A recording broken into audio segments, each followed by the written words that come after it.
માં વધુ એક બ્રિજ ધરાશાયી થયો છે। ક્વાંટ તાલુકાના પાનવડ ગામ પાસે પુલનો ભાગ તૂટ્યો છે। વર્ષો જૂના નાના પુલની એક સાઈડનો ભાગ ધરાશાયી થયો।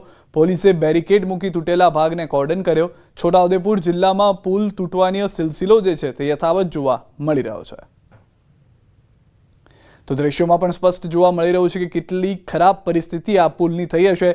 સ્વાભાવિક રીતે જ જ્યારે રજૂઆત કરવામાં આવી ત્યારે તંત્ર તરફથી કોઈ પણ રજૂઆત કાને ધરવામાં ન આવી, જેના કારણે આ પરિસ્થિતિનું નિર્માણ થયું હોવાનો સ્થાનિકોનો દાવો છે। એ વરસાદી સિસ્ટમ ફરી ગુજરાતને કરશે તરબોળ। આવતીકાલથી ગુજરાતમાં વરસાદની તીવ્રતા વધશે।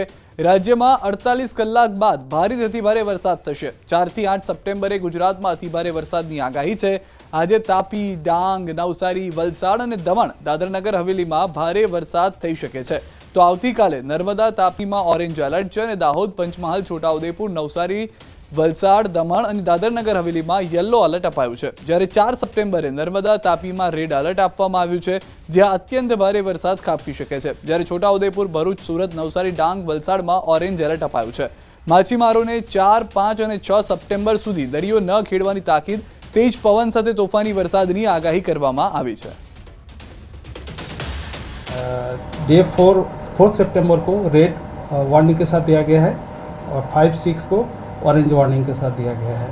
फिर उसके बाद रेनफॉल एक्टिविटी थोड़ा कम होगी। 7 को heavy rainfall warning, yellow warning के साथ दिया गया है।